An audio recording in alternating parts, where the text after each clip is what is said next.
ಇನ್ನು ನಾಳೆಯಿಂದ ನಿಮ್ಮನೆ ಬಾಗಿಲನ್ನ ಬಂದು ಕೆಲವರು ಬಡಿತಾರೆ, ಆತಂಕ ಪಡೋಕೆ ಹೋಗ್ಬೇಡಿ. ಅವರು ಶಿಕ್ಷಕರು ಅಥವಾ ಈ ಸಿಬ್ಬಂದಿ ಜಾತಿ ಗಣತಿ ಶುರು ಮಾಡ್ತಾ ಇದ್ರಲ್ಲ, ಆ ಕಾರಣಕ್ಕಾಗಿ ನಿಮ್ಮನೆ ಬಾಗಿಲು ಬಂದು ಬಡಿಬಹುದು.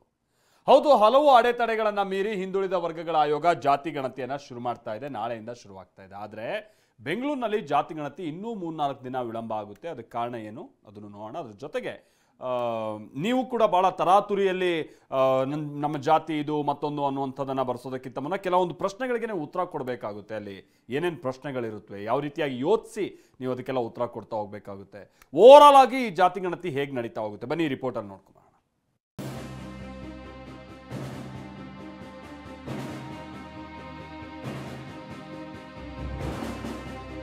ಎಡವಟ್ಟು ಗೊಂದಲದ ಮಧ್ಯೆ ನಾಳೆಯಿಂದ ಜಾತಿ ಗಣತಿ 22ರಿಂದ ನಮ್ಮ ಸಮೀಕ್ಷೆ ಶುರು ಆಗ್ತದೆ.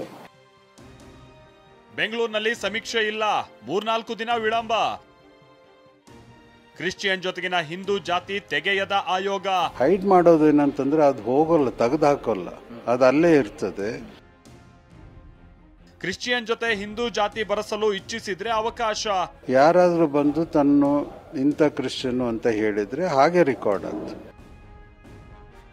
ಸಾಲು ಸಾಲು ಎಡವಟ್ಟು, 108 ಗೊಂದಲ, ಸ್ವಪಕ್ಷದಲ್ಲೇ ವಿರೋಧ, ವಿಪಕ್ಷಗಳ ಆಕ್ರೋಶ. ಕ್ರಿಶ್ಚಿಯನ್ ಜೊತೆಗೆ ಹಿಂದೂ ಜಾತಿಗಳ ಹೆಸರು, ಲಿಂಗಾಯತರ ಜಾತಿಗಳನ್ನ ತಿರುಗಾ ಮುರುಗಾ ಮಾಡಿ ವಿವಾದ. ಹೀಗೆ ಜಾತಿ ಗಣತಿಗೆ ನಿರ್ಧಾರ ಆದ ದಿನದಿಂದಲೂ ವಿವಾದಗಳ ಬೆಟ್ಟವನ್ನೇ ಹೊತ್ಕೊಂಡಿದ್ದ ಆಯೋಗ ನಾಳೆಯಿಂದ ರಾಜ್ಯಾದ್ಯಂತ ಜಾತಿ ಗಣತಿ ನಡೆಸೋದಕ್ಕೆ ನಿರ್ಧರಿಸಿದೆ. ಎಲ್ಲ ಗೊಂದಲಗಳಿಗೆ ತೆರೆ ಎಳೆಯೋದಕ್ಕೆ ಸುದ್ದಿಗೋಷ್ಠಿ ನಡೆಸಿದ ಆಯೋಗ ಒಂದಷ್ಟು ಗೊಂದಲಕ್ಕೆ ತೆರೆ ಎಳೆದಿದ್ರು. ಇನ್ನೂ ಜಾತಿ ಗಣತಿಗೆ ನಾವು ಸಿದ್ಧ ಆಗಿಲ್ಲ ಅನ್ನೋದನ್ನ ತಾನೇ ಪ್ರದರ್ಶನ ಮಾಡಿಕೊಂಡಿದೆ. ಯಾಕಂದ್ರೆ ಬೆಂಗಳೂರಿನ ಸಿಬ್ಬಂದಿಗೆ ಇನ್ನೂ ತರಬೇತಿಯೇ ಆಗಿಲ್ಲ. ಹೀಗಾಗಿ ನಾಳೆಯಿಂದ ಬೆಂಗಳೂರಿನಲ್ಲಿ ಸಮೀಕ್ಷೆ ನಡೆಯಲ್ಲ ಅಂತ ಆಯೋಗ ಹೇಳಿದೆ. ನಮ್ಮ ತಯಾರಿ 22ರಿಂದನೇ ಇದೆ. ಅವರ ಅನುಕೂಲಕ್ಕೆ ಅಡ್ಮಿನಿಸ್ಟ್ರೇಟಿವ್ ಕನ್ವೀನಿಯನ್ಸ್ಗೆ ಒಂದು 2-3 ದಿವಸ ಡಿಲೇ ಆಗ್ಬೋದು. ಅವ್ರ ಟ್ರೈನಿಂಗಿಗೂ ಒಂದು ಸ್ವಲ್ಪ ಜಾಸ್ತಿ ಟೈಮ್ ಬೇಕಾಗಿದ್ದರಿಂದ 1 ರೌಂಡು ಟ್ರೈನಿಂಗ್ ಮಾಡಿದ್ದಾರೆ, ಇನ್ನು ನಡೀತಾ ಇದೆ. ಟ್ರೈನಿಂಗ್ ಮುಗಿದ ಕೂಡಲೇ ಅದು ಶುರು ಆಗ್ತದೆ. ಅಲ್ಲಿಗೆ ಬೆಂಗಳೂರಿನಲ್ಲಿ ಸಿಬ್ಬಂದಿ ಸಿದ್ಧ ಇಲ್ಲ ಅನ್ನೋದನ್ನ ಆಯೋಗವೇ ಒಪ್ಕೊಂಡಿದೆ. ತಯಾರಿ ಇಲ್ಲದೆ ಆತುರಾತುರವಾಗಿ ಜಾತಿ ಗಣತಿ ಶುರು ಮಾಡ್ತಾ ಅನ್ನೋ ಪ್ರಶ್ನೆ ಮೂಡಿದೆ. ಈ ಆತುರ ಯಾಕೆ ಬೇಕಿತ್ತು? ಹಣ ವ್ಯರ್ಥ ಮಾಡ್ತಿದ್ದಾರೆ. ರಾಜಕೀಯ ನಾಯಕರು, ಸ್ವಾಮೀಜಿಗಳು ಈ ವಿಚಾರವನ್ನ ಪ್ರಶ್ನಿಸಿದ್ದಾರೆ. ಸಮೀಕ್ಷೆ ಮುಂದೂಡಿದ್ರೆ ಒಳ್ಳೇದು ಅನ್ನೋ ಕೂಗು ಎದ್ದಿದೆ. ಕೇಂದ್ರ ಸರ್ಕಾರ ಜನಗಣತಿ ಮಾಡ್ತದೆ. ಜನಗಣತಿ ಮಾಡುವ ಅಧಿಕಾರ ಇರುವುದು ಕೇವಲ ಕೇಂದ್ರ ಸರ್ಕಾರಕ್ಕೆ. ಇದೇನಿದ್ರು ಸಮೀಕ್ಷೆ ಇದಕ್ಕೆ ಅರ್ಥನೂ ಇಲ್ಲ. ಈ ಸಮೀಕ್ಷೆಗೆ ಯಾವುದೇ ಅಧಿಕೃತ ಮಾನ್ಯತೆ ಇಲ್ಲ. ಮೊದಲ ಒಂದು 400 ಕೋಟಿ ರೂಪಾಯಿ ಕಳೆದಾರ, ಈಗ ಮತ್ತೆ ಇನ್ನೊಂದು 400 ಕೋಟಿ ರೂಪಾಯಿ ವೇಸ್ಟ್ ಮಾಡ್ತಾ ಇದ್ದಾರೆ. ಒಂದು ತರಾತುರಿಯ ನಿರ್ಧಾರವನ್ನು ತೆಗೆದುಕೊಂಡಿದೆ. ಯಾವುದೇ ಪೂರ್ವ ಸಿದ್ಧತೆಯನ್ನ ಪರಿಣಾಮಕಾರಿಯಾಗಿ ತಾಲೂಕು ಮಟ್ಟದ ತನಕ ಆಯೋಗ ಮಾಡಲೇ ಇಲ್ಲ. ಸಮೀಕ್ಷೆಯನ್ನ ಯಾಕೆ ಮುಂದೂಡಬೇಕು ಅಂತಂದ್ರೆ ಅಲ್ಲಿ ಸಾಕಷ್ಟು ದೋಷಗಳಿದಾವೆ. ತರಾತುರಿ ಮಾಡೋ ಅವಶ್ಯಕತೆನೇ ಇದೆ. ಆ ನಿಟ್ಟಿನಲ್ಲಿ ನೀವು ಟೈಮ್ ತೆಗೆದುಕೊಳ್ಳಿ, ಒಂದು ಸ್ಪಷ್ಟತೆ ಬರಲಿ ನಿಮಗೆ. ಆ ಸ್ಪಷ್ಟತೆಯನ್ನು ಬಂದಾಗ ಮಾತ್ರ ನೀವು ಸಮೀಕ್ಷೆಯನ್ನು ಮಾಡಿದರೆ, ನೀವು ಇಲ್ಲಾಂದರೆ 420 ಕೋಟಿ ಮತ್ತು ವೇಸ್ಟ್ ಆಗುತ್ತೆ. ಅನೇಕ ಮಂತ್ರಿ ಶಾಸಕರಾಗಿರ್ಬೋದು, ಅವರೆಲ್ಲರೂ ಕೂಡ ಈ ಒಂದು ಸಮೀಕ್ಷೆಯನ್ನು ಮುಂದೂಡಬೇಕು ಅಂತೇಳಿ ಅವರು ಕೂಡ ಆಗ್ರಹ ಮಾಡಿದ್ದಾರೆ. ಅದನ್ನು ನಾವು ಈ ಸಂದರ್ಭದಲ್ಲಿ ನೆನಪಿಸಿ ನಾವು ಕೂಡ ಅದರಂತೆ ವಿಷಯ ಲಿಂಗಾಯತ ಸಮುದಾಯದ ಸಮೀಕ್ಷೆಯನ್ನು ಕೂಡ ಮುಂದೆ ಹಾಕಬೇಕು ಅನ್ನುವಂಥ ಮಾತನ್ನು ಹೇಳಿಕೆ ಬಯಸ್ತಾ ಇದ್ದೇವೆ. ಹೀಗೆ ಗೊಂದಲ ಗದ್ದಲ ಇರೋದ್ರಿಂದ ಸಮೀಕ್ಷೆ ಮುಂದೂಡಿ ಅನ್ನೋ ಕೂಗು ಎದ್ದಿದೆ. ಆದ್ರೆ ನಾವು ರೆಡಿ ಇದ್ದೀವಿ ಅಂತಿರೋ ಆಯೋಗ ಇವತ್ತೆಲ್ಲ ಗೊಂದಲಕ್ಕೂ ತೆರೆ ಎಳೆಯೋ ಪ್ರಯತ್ನ ಮಾಡಿದೆ. ಕ್ರಿಶ್ಚಿಯನ್ ಜೊತೆಗಿನ ಹಿಂದೂ ಜಾತಿಗಳನ್ನ ತೆಗಿಬೇಕು ಅನ್ನೋ ಆಗ್ರಹಕ್ಕೆ ಆಯೋಗ ಉಪಾಯ ಹುಡುಕಿದೆ. 47 ಜಾತಿಗಳ ಪೈಕಿ 33 ಕ್ರಿಶ್ಚಿಯನ್ ಜೊತೆಗಿನ ಹಿಂದೂ ಜಾತಿಗಳನ್ನ ಸಂಪೂರ್ಣವಾಗಿ ತೆಗೆಯದಿದ್ದರೂ ಕಾಣಿಸದಂತೆ ಮಾಡಿದೆ. ಅಂದ್ರೆ ಕ್ರಿಶ್ಚಿಯನ್ ಜೊತೆಗಿನ ಹಿಂದೂ ಜಾತಿಗಳಿಗೆ ಬಾಗಿಲು ಮುಚ್ಚಿರೋ ಆಯೋಗ ಚಿಲಕ ಹಾಕಿಲ್ಲ. ಹೀಗಾಗಿ ಇಚ್ಛೆ ಪಟ್ಟವರು ಒಕ್ಕಲಿಗ ಕ್ರಿಶ್ಚಿಯನ್, ಲಿಂಗಾಯತ ಕ್ರಿಶ್ಚಿಯನ್, ಕುರುಬ ಕ್ರಿಶ್ಚಿಯನ್ ಅಂತ ಬರ್ಸೋದಕ್ಕೆ ಅವಕಾಶ ನೀಡಿದೆ.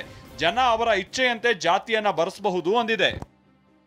ನಾವು ಅದನ್ನ ನಮ್ಮ ಸಿಸ್ಟಮ್ನಲ್ಲಿ ಪ್ರಾಂಪ್ಟ್ ಆಗದಿದ್ದಾಗೆ ಮಾಡಿದರೆ ಯಾರಿಗೂ ಏನೂ ತೊಂದರೆ ಇಲ್ಲ ಅಂತ ದೃಷ್ಟಿಯಲ್ಲಿ ನಾವು ಅದನ್ನು ಹೈಡ್ ಮಾಡಲಿಕ್ಕೆ ನಮ್ಮ ಸಿಸ್ಟಮ್ನಲ್ಲಿ ಅನುಕೂಲ ಮಾಡ್ಕೊಂಡಿದ್ದೀವಿ.